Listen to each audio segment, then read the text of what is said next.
about hiring and about promotion, calibration, and a couple of instances.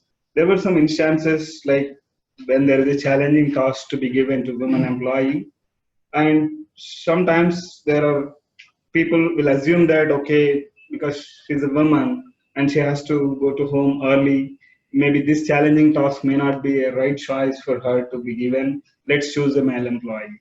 Actually, that's assumption. That's completely wrong. Everyone is equal, and then the women employees can deliver even more effectively if, as you mentioned, that you have a prioritization and how you manage your all that is depends on how you prioritize and how you committed to the work. It is not depends on just because of your woman, right? So those are the instances that I have seen, and then there's an assumption from the manager. Instead of that, the manager can have a dialogue with her and set the expectation. This is how the nature of the work will be. Will you be able to manage or not? If she say no, that's a different story. But before even checking with employees, women employees, assuming that she may not be able to deliver is the wrong thing. So that's one instance. And other instances when we were doing the promotion calibrations, uh, we were about to promote that particular woman employee for the work that was done for that year.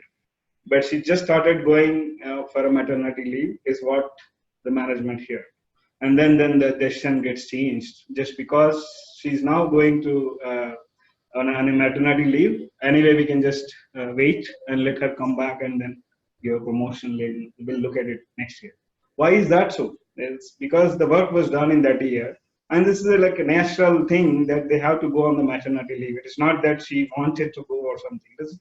It's like nothing to do with that, right? So then there were some discussions on that, and then so those kind of situations, the perception has to be changed, especially in terms of male community as well as the leaders and managers. That the complete perception has to be changed.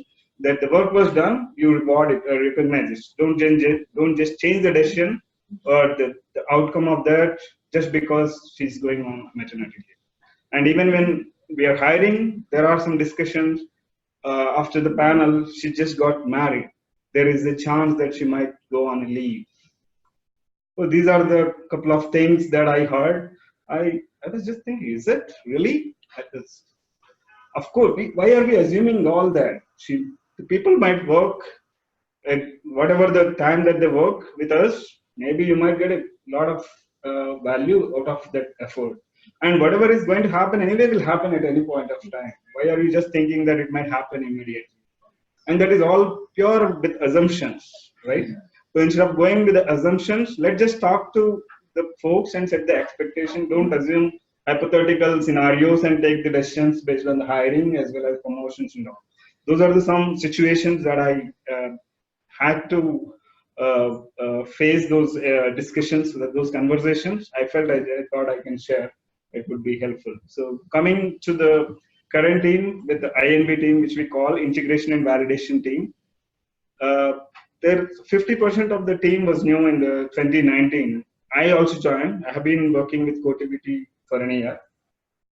I joined in November 2018. After I joined, there's like 50% of the new comers joined in CoTBT within my team. And I see there is a little disconnect between the existing employees and the new employees. As you rightly said, that we have to spend more time with the new joinees and making sure that they understand the culture, and they need more support than the existing employees.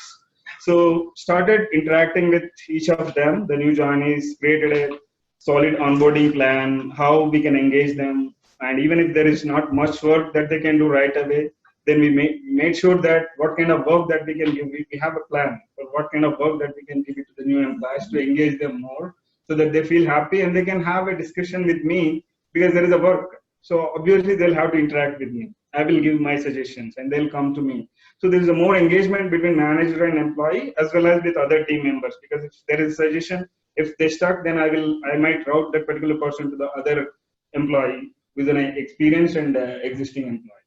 So this kind of a bonding will be established. So, and we have been doing the group discussions based on this outcome. There is a gap. So even yesterday we had a group discussion that introducing English medium in Andhra Pradesh is a topic. So then everyone can talk in a different perspective because there is a diversified group. I might say something, it's not about the conclusion whether it's right or wrong, but I might say something that the other person has to receive that it's a perspective, and then they can clarify without emotionally thinking or taking the things too personally and then disturbing the environment. As you rightly said, it is diversity is about mix, and inclusion is about how we use that or take the mix to the next level, right? That's the right concept we used, and then we started brainstorming. Once the connection established between the existing employees and new employees of my team, and then we started brainstorming what we can do more for 2019. And then we collected a lot of ideas. There were a lot of ideas from the women employees and men employees and different folks. And then we brainstormed. We put a complete vision for this team.